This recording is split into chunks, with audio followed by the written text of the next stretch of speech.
Hello and welcome back to my channel. It's Tina. And today we are ranking all 30 of the thriller, mystery, suspense, and horror novels that I have read so far in 2025.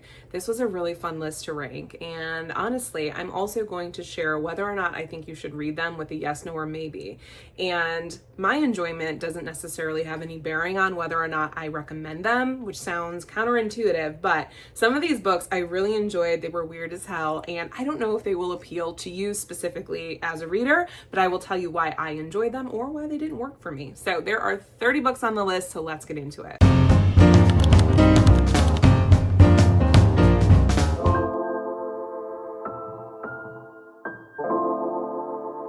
I think I will go from least favorite to most favorite, and I will start off first with Gothic Town. And this one really bugged me. It sounded like it should work for me on paper because you have this family, it's coming off of COVID, it's a restaurateur who's really looking to get out of New York City. And she finds this, or she gets an email actually from these people in this small town. What was it called? Sweet Virginia or something. I'll put the name here because they said it 100 times. And it's basically like, hey, if you want to move to this town, like we will give you a house for $100. What could go wrong, right? So this family moves down to the small town in Georgia, and when they get there, things are very hinky. And so here's why I didn't like it. It is very much a book where the main character was a ding-dong, and I kept asking, why are you doing this? You don't need to do that. Don't do this. Like, maybe listen to this, that, or the other person. And some of the choices she made did not make sense. There was one really good reveal and a death I wasn't expecting, but overall, I would not recommend this one. Next is Tilt, and this is by Emma Petit. I want to say this is a debut, and this is a climate thriller. It's about a pregnant woman who is walking through an IKEA when this massive earthquake hits, and it basically destroys Portland, and so she has to walk to try and find her fiance. What I think went wrong for me with this book is that it's not a thriller. This is, I would say, speculative fiction almost. It's very internal, very much you're in this character's head and not a ton of answers or action. It's also a book that ruminates a lot about pregnancy and childbirth and not a ton of action. It sounded like it should be suspenseful. And I just think the book was different than what it was marketed as, which is not really a fault of the author, but for me, I think this is a pass and I would not recommend it. Next is Diavola, and this one I grabbed early this year. I think it was like the second or third book I read. And I was reading this as I was finishing up The Favorites by Lane Fargo, which I absolutely loved. So maybe this is a comparison problem, but I just did not enjoy it. It is about a family who heads to Italy for a vacation, and all they do is fight. And when they get there, they find out like, oops, I think this Gothic castle or whatever that they've rented might be haunted. And I just could not get over the petty bickering between the siblings. I understand if you come from a large family, that might make sense, but there's literal ghosts in this one, as you might guess from the cover, and the siblings could not put their issues aside to like deal with the hauntings, and that bothered me. I did not enjoy that. So no, I would not recommend it. Our Winter Monster is a book that I've not heard anybody else read, and this one was weird. This is a story of a couple that gets caught in a snowstorm, and they essentially get separated from one another, and there is a real monster that's basically haunting them and doing some creepy things to them. I liked a lot about this. I just think it lost me in the execution. They're trying to find their way to each other throughout the story, and you're following them, but then a lot of strange things happen. There are actual monsters here, and I liked that in a sense. I like the small town setting, and there's actual gore and a lot of messed up stuff that happens here. So if you like that, this might appeal to you, but overall, I don't widely recommend it. Parents' Weekend, Alex Finlay. This is one you heard me talk about more recently in a vlog, and I didn't hate it. It just did not do much for me. It is about a couple families, 5 families that go to a university in California for Parents' Weekend, and there's supposed to be this big dinner, and 5 of the students do not show up. And so you're basically following these families as they try and figure out what happened to their kids and why they didn't show up to this dinner. It was fine. I think it's just not that memorable or that entertaining, so it lost some points for me because I don't know that it did anything that is really going to stick with me long term. It was all right. Missable, so I would not recommend it. Next up is one that I do own, and I feel bad about this, and of course it's on the bottom of this stack. Great. Super. And that is The Note by Alifair Burke. Now, I have always wanted to read this author. I know she's having some success right now because her book, The Better Sister, has been adapted, and I'm seeing great reviews for that. So I'm glad to hear that, or I'm glad to see that. I just didn't really care for this one. It's about a couple friends that go on a girls' trip, and they're on this girls' trip. I think they're in the Hamptons, and they make this harmless prank, and the harmless prank ends up getting somebody arrested. And one of the characters is trying to hide a secret from her friends, and it comes to light. I think this suffered because it just wasn't all that interesting. I have to say, the characters weren't that well developed. The two friends were basically the same person in my mind. The main character was all right. I don't know. I don't think that this did much, and honestly, I think it's forgettable. Another one I don't recommend is also at the bottom of this stack. I feel like I've done this to myself as punishment. This is gonna fall.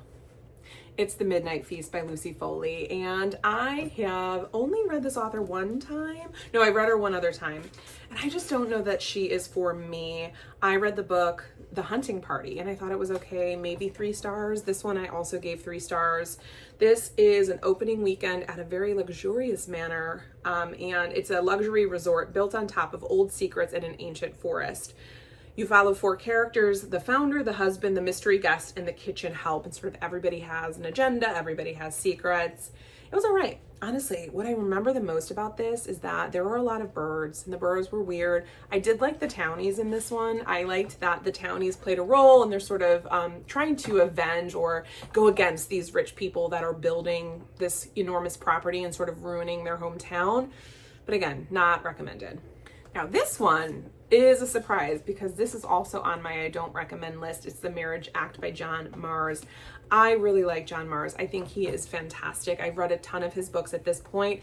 This falls under his speculative fiction umbrella, and this one has, it's sort of also in the vein of The One. If you read that one, it's in that same world, and he references it a little bit. You don't need to read both, but this is set in the near future in Britain, where a right-wing government believes it has the answer to all society's ills, the Sanctity of Marriage Act, which actively encourages marriage as the norm and punishes those who choose to remain single. And then 4 couples essentially are discovering just how impossible it is when the government is monitoring all aspects of your personal life.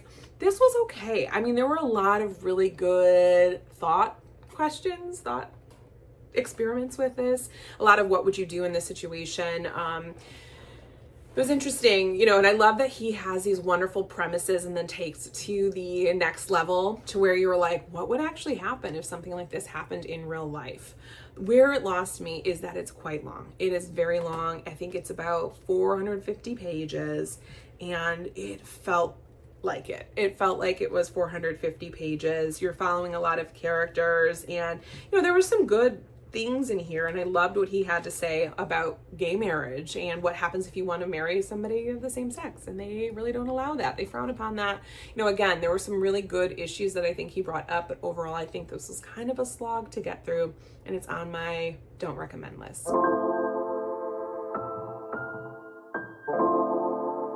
So ranked next, we're getting into some of the maybes and the yeses. Next is The Crash by Frida McFadden, and I'm surprised that this ranked higher than a John Marrs, but it did. The Crash is about this pregnant woman, and she is driving in a snowstorm. She crashes, and she gets rescued by this man with a snowplow, and this guy is like, hey, my wife is a nurse. I can't get you to the hospital. The roads are too bad, even though he has a snowplow. And he takes her home. And basically it is about what happens to her. I kind of liked one of the villains, quote unquote, in this one. It, I think, is borrowed a bit from Stephen King's Misery. And I liked that. I think she's this woman who is a bit incapacitated, a little bit helpless, trying to protect her baby. And, she's living in precarious situations. It was good. It was fine. I enjoyed it. I think I gave it maybe 3.5 stars. Not a 4-star, surely, but I enjoyed it well enough. Next up is 1 in 4 by Lucinda Berry. And I have a hard time with this one because in my video I said I would not recommend this, and I do still stand by that, but I rank it higher than some of these because it's really well written. Lucinda Berry is an excellent author. She is a psychologist, and that pours through in her pages. She characterizes people really well. The reason why I don't recommend this one is because it's set in this reality TV world and you only get to stay there a few chapters. You're really not in it very long at all. And then some big thing happens and it turns into this different book. You think you're going to be following the people in this reality TV show. One of them dies and you think you're going to try and figure out who did it. And that sort of happens, but you're also then getting into this, you're following one of the producers and it looks like somebody might be framing her and she's trying to figure out what all is going on. This is gory. This is very bloody, very gory, and surprised me in a lot of ways, which usually is a good thing, but it's just not one that I could recommend very widely. Another one that's a maybe for me is Lone Women by Victor Laval. This is horror-ish.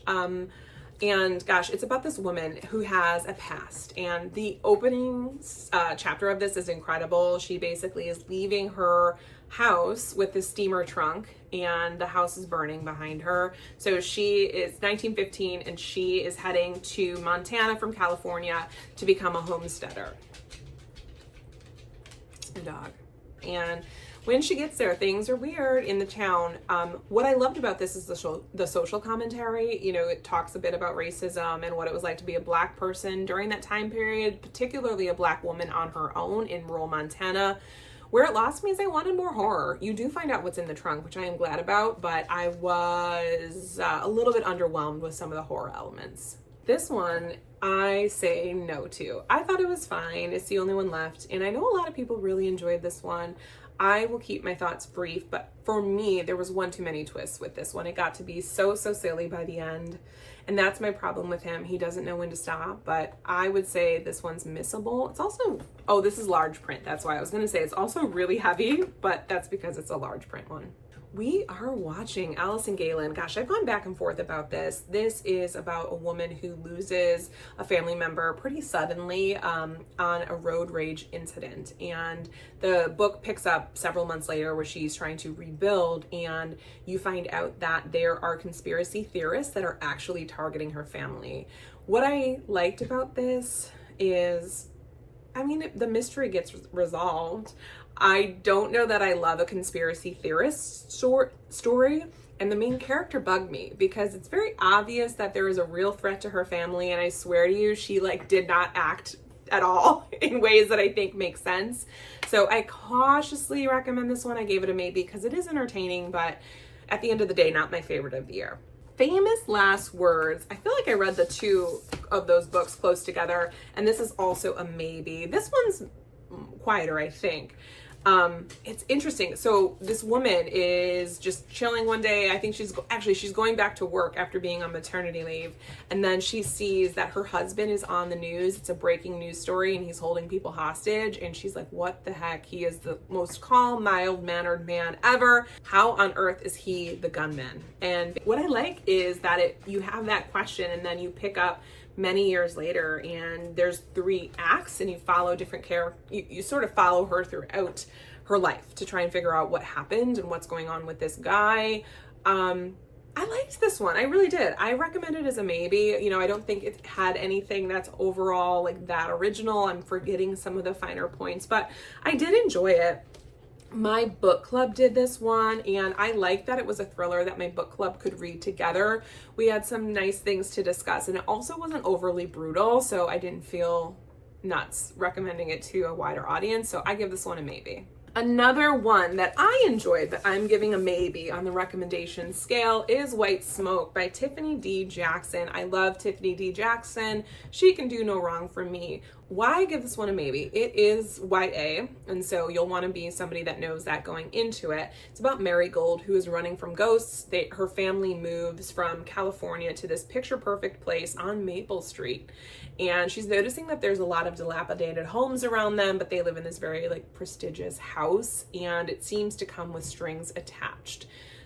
The main character also has OCD. And the reason why I'm saying I give this a maybe on the recommendation scale is because the author did a really, really good job portraying anxiety and obsession. This character has obsessive thoughts specifically about bed bugs, and that was a lot to read. It really scared me. It spooked me a lot, but I think this is great. I would call this social horror, and it's sort of a take on a haunted house story, and I enjoyed it. But I'm still giving it a maybe because for those reasons, YA, and bedbugs. Next is The Quiet Librarian by Ellen Eskens. This one I do recommend pretty widely. I would call this historical, like a historical mystery. It is about this woman who finds out that her best friend, who used to be like her sister, has died. And she feels like this is murder based on things that they did together years ago. And you find out that this woman used to be very influential in war-torn Bosnia, and she basically has a reason to want revenge, and she tries to avenge her friend's death. I really liked this one. I learned a lot about a particular time and place in history. I also very much enjoyed the ending. I thought it was really satisfying. It's well written. My only hesitation is that it's not like a super ripper. It's not like a big page turner, but still, I thought this one was very much worth the read and certainly an original story. Next one surprises me. I had to reorganize things a little bit, but my next one is With a Vengeance by Riley Sager. And I read a fair amount of Riley Sager books this year, and I liked this one. I don't know that it's my favorite from him, but I did enjoy it. I'm going to do a video here in a little bit ranking the Riley Sager books that I have read. But for this one, With a Vengeance, it is a locked room mystery that takes place on a train. If you like thrillers that have revenge in mind, you might like this one, because I thought the main character had a really good reason for wanting revenge. This one is historical. I forget what year it takes place, but you know, there's not cell phones and things like that. And a woman is basically trying to get revenge on these 5 people that destroyed her family. And I thought it was entertaining. I thought it was also pretty cinematic. Like, I could see this being a movie. I could see them running around the trains and climbing on top of it, hanging out the window and all of those things. But I liked this one. I thought it was pretty good. I also read Middle of the Night this year by Riley Sager, and this one I do recommend. I thought this was entertaining. This one's a little bit quieter. It takes place in present day, and I do believe this is the only one that has a male main character, and this is about a man who must contend with the long ago disappearance of his childhood best friend and the dark secrets lurking beyond. I thought this was good. He does a good job with this one, where you are counting down to a specific time, and he plays with time a little bit, and I don't remember exactly what they're counting down to. Probably the time. Okay, so it's flashing back, so it's probably the time that his friend Billy disappears. I do remember that. I do recommend it. Now we're getting into some of my favorites. The Lamb by Lucy Rose. This is a debut, and I thought it was fabulous. It is about cannibals. It's about a young girl who is learning that the life that her mom leads is non-traditional, and it's gory, it's bloody. They live in the woods and people keep disappearing, and you can imagine where they're going. This one was visceral. The writing was really good, and I had a good time with it. Now, I would say this is a maybe. You have to be cool with cannibals in order to want to pick this one up, but I thought it was really well done. Cross My Heart by Megan Collins was one that took me by surprise, because I thought I would enjoy it, but I don't know if I expected to enjoy it as much as I did. It is about a heart transplant recipient who becomes obsessed with the donor's husband and sort of stalks him a little bit, lightly stalks him, and she feels like they are meant to be together because like she has his wife's heart, so like why wouldn't they be together? This was interesting. There are a lot of things that, you know, sort of kept me guessing, but I also like the ending of this one a lot, and I like what it has to say about girls, and I liked what this one had to say about women that feel too much and who are told like, oh my gosh, you shouldn't live in this fairy tale, you know, you should be this, that, or the other, be less. This book explores that theme, and I thought it was really good. Next, Staircase in the Woods by Chuck Wendig.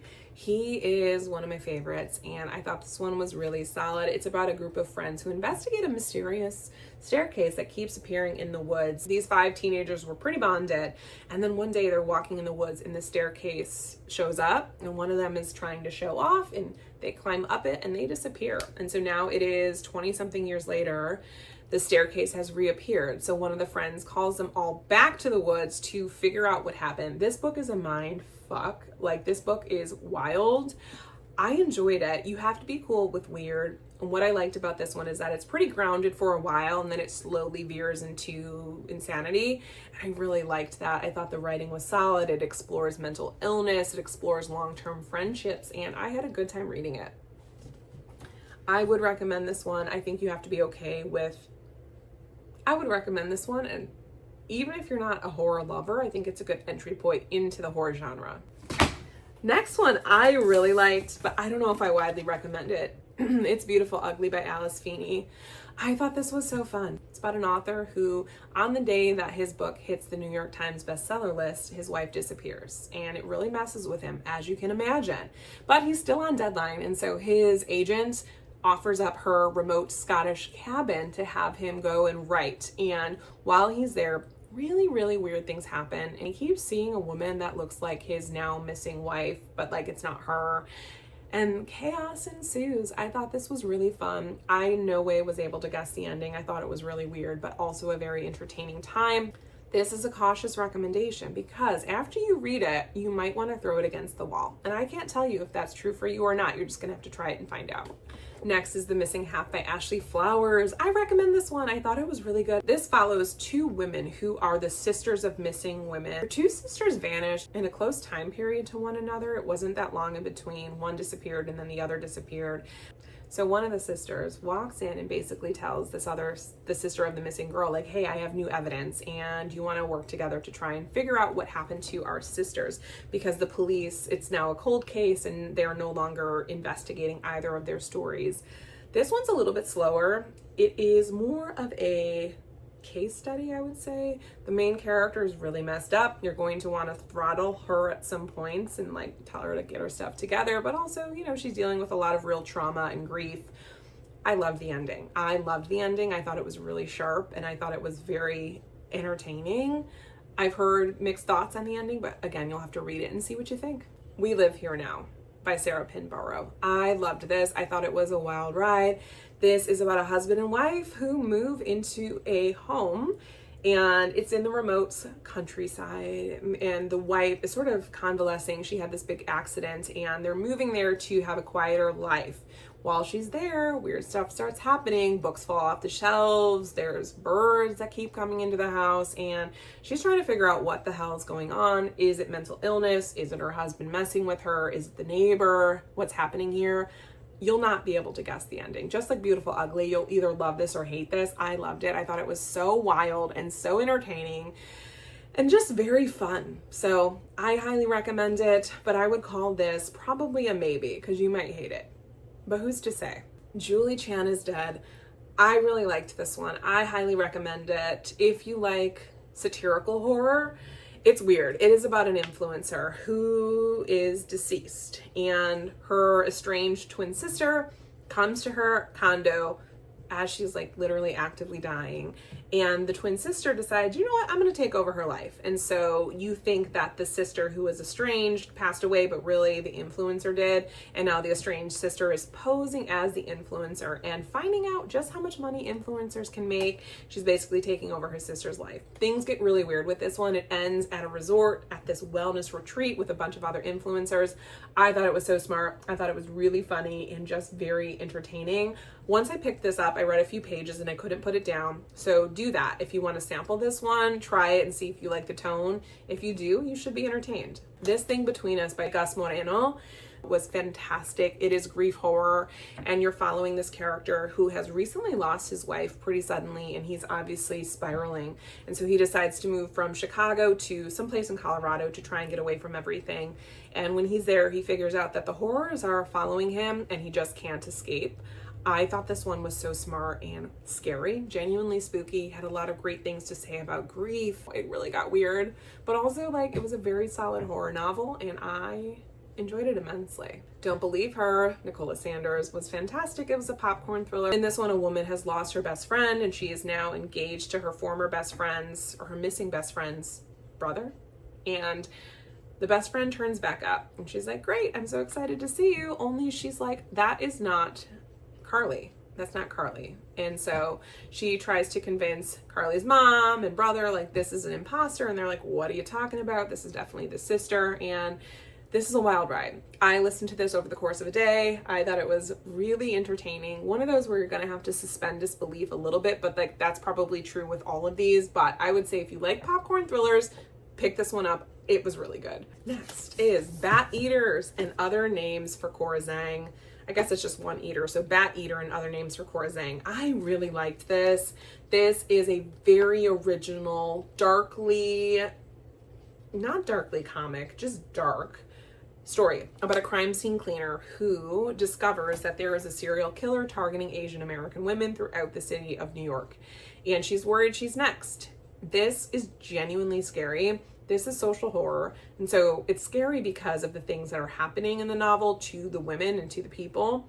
But it's also scary because there's other things at play. I thought this one was really smart. The ghosts were genuinely scary. It actually got scarier as it went on. I thought it had a lot to say. I thought it had great perspective. And quite frankly, the ending made me cry, which I was not expecting. Highly, highly recommend this one.